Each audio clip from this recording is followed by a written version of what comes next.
A sphincter says what? And they say, what? And I say, oh, so you're a sphincter? And they say, Raise? Really? No, hog is what I call my penis. Ding! Not sure to get you open like six packs. Killer bees attack, flipping what? Murder one fat tracks. This really is the beginning of a new era, and I think beginning is an important part of that sentence. This is the first time I think that, in a long time that Bungie has stood kind of on its own.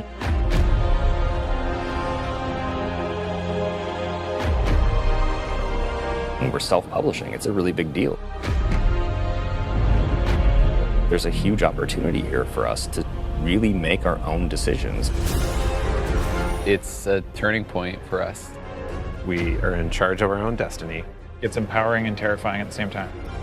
There are only two groups who are going to decide what happens to Destiny next: Bungie and the players who play Destiny.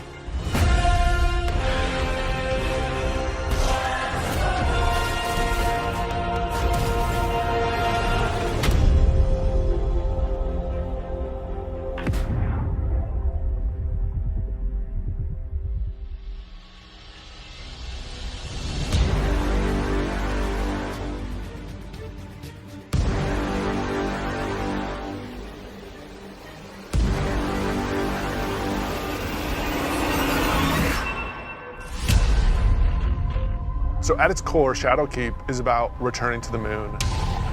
We haven't been to the moon in a while, since Destiny 1, and a lot's changed.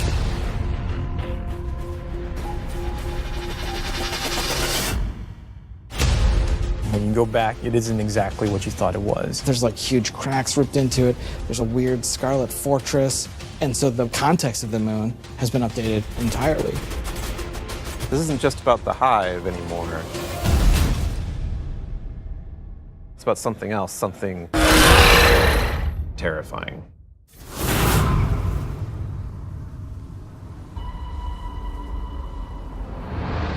The moon this time around is something really scary that is playing on your fear in a way that hasn't happened before. Before it was, oh, it's a big giant thing and it's scary, but now there's actual some psychological elements to that. How long has it sat in silence, watching us? Much too long. Having ERIS come back instantly signals to players the tone shift and change. There's an undertone of threatening and psychological horror. You're all insufferable! We want to tap into what makes Guardians afraid. What are their worst fears? Shadowkeep refers to the things that ERIS unleashed on the solar system. Nightmares are manifestations of a Guardian's past. What if the villains that you thought were well into the ground actually weren't, and they were being resurrected by the darkness? ERIS is trying to figure out how she unleashed this kind of madness, and so she needs your help.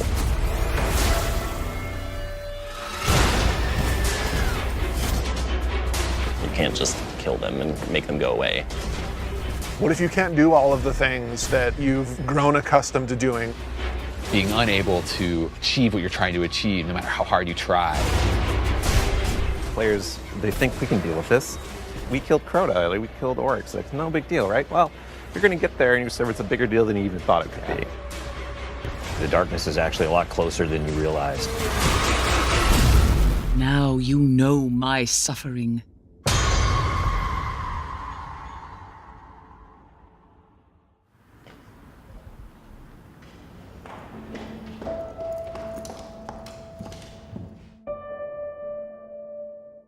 It's been a year, basically, of just a constant two-way dialogue with all of our passionate players. Under it or on the sides of it more? The number of green. That's really informed what it is that players want out of the Destiny game and how we're evolving, not just the story of the world, but what happens to you as a Guardian. Like the thing that's supposed to blow you back or whatever, it's related to acceleration. A bunch of the work that we're doing is about adding depth to the character sheet. The teams are thinking about how do we want to evolve armor, get more stats into the game, get more player customization. How can we get the depth of pursuit for how you want to play with this awesome character you've been building now for, some of us 5 years. And like completely new ways of deepening the like character RPG that we all know and love and want to be better.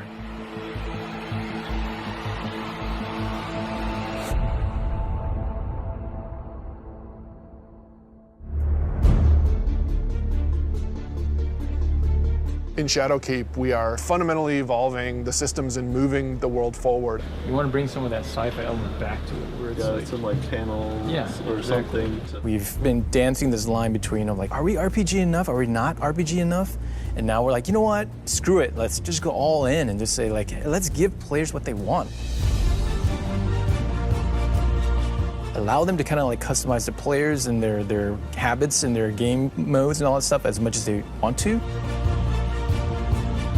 So in Shadowkeep, what we're doing is changing the way that armor, perks, and mods work pretty significantly. Right now in the game, if you have an armor set that you like the look of, but you have another armor set that you like the way it plays, you're probably going to pick the one that you like the way it plays. Armor 2.0 is focused on allowing you to take the mods that you've unlocked and apply them to any given piece of armor. When I move my cursor over one of these mod sockets, it immediately shows me all of the mods that are available to me.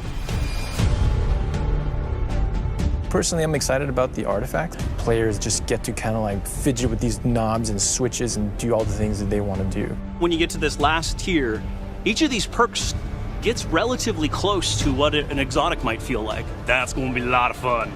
It's going to be a lot of fun.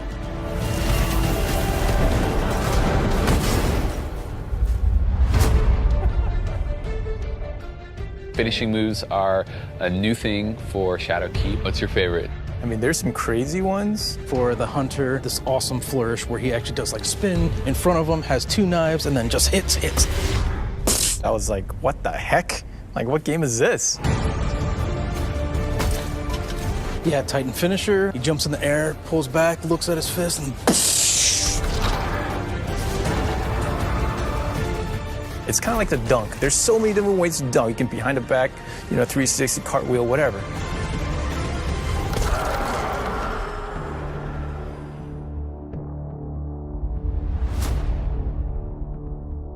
We're in the playtest lab every day, trying to figure out what's good for the game, what do people want, what have they been asking for, trying new ideas. So I want to try. I added radar hiding. Let me know how it feels to get shot by the heavy bow. I am working on an exotic heavy bow, and I'm just working on figuring out some knockback, trying to see how big this. Okay, that's probably too much, but you get the idea.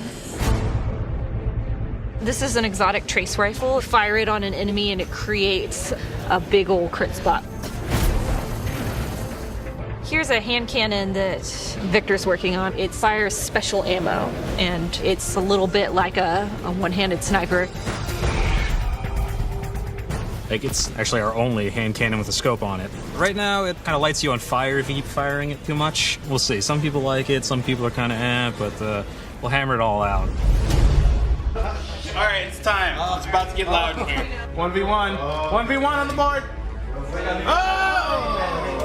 One of the things we really want to focus on, especially with Season 8 and the start of Shadowkeep, is a renewed focus on PvP. You're all on the other team. We're updating labs to include some much-loved game types from the past. We're also redoing a bunch of the playlists and how they work. But the really important thing for players to know is this is just the beginning. This is us building the foundation of what we're doing with the Crucible going forward.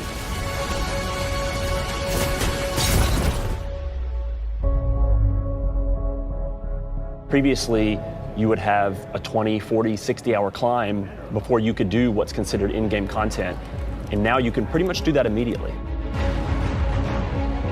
We want you to feel like you are in the end game from the moment you step on the planet. Leveling up your Guardian and becoming more powerful, overcoming dungeons, overcoming raids. For the raid, we had multiple destinations that we were considering, and Black Garden was like immediately top of the list. And everyone was like, yes, and I was like, yes, that's the one I wanted.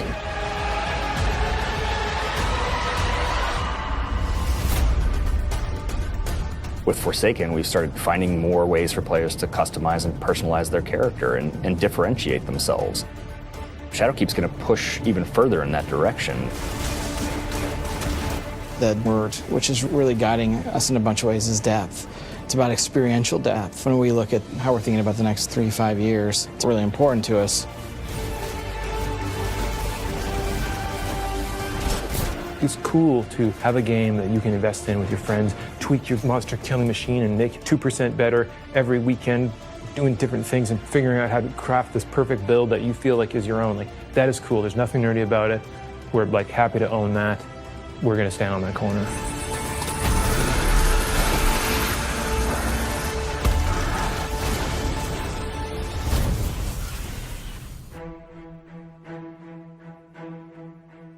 As things change, if the game doesn't feel like it's changing to meet the new landscape, it just all fall down. You know, part of our DNA is finding different ways to bring people together. We needed a way to crush the barriers between friends. We all have friends who could play Destiny, who are interested in it, but then we think about recommending it, like, oh man, you're gonna have to play about 40 hours by yourself, and then you gotta pay all this money, and you know, maybe you should just play something else. And that can't be the story. We need an entry point for your friends to be able to get into Destiny. This is just simply about bringing people together to make it easy for players to enter this universe. There's a new entry point coming out in September called New Light, and New Light is a free-to-download experience. We're going to start off in the same place where Guardians first came into the world. Guardian. Guardian? Eyes up, Guardian. It worked. You're alive. You started in the Cosmodrome. You're going back. Going back. Yeah, blast from the past. Okay, it's not going to break orbit, but it just might get us to the city. It's as easy as come in, make a character, play the amazing introduction to the game, and then land in the tower. And then we'll set them loose to open up the world as they see fit. And have sort of an array of potential in front of you. You can just start playing the game and get into some of the same activities that your friends might be playing. The campaigns from D to Year One, the Red War, Curse of Osiris, and Warmind. Every world we have will be available for them to explore and to free roam and to do bounties on. Every cooperative strike, whether they're playing with friends or matchmaking, every competitive multiplayer map. The D2 Year One raids like Leviathan. Full access to Gambit, the hybrid mode that we have. All these things are available to them for nothing.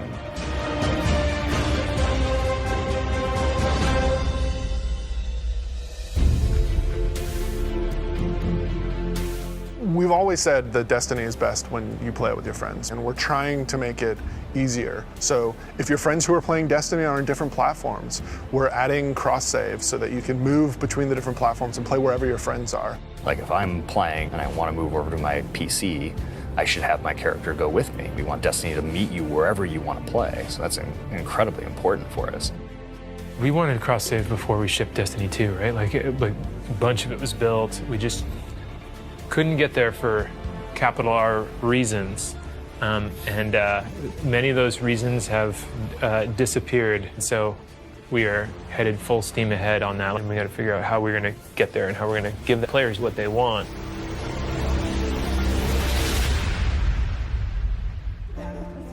As culture as we can get. Thanks, buddy.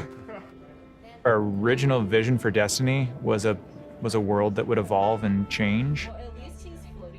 We're leaning really hard into that because we believe that's where the future of Destiny is.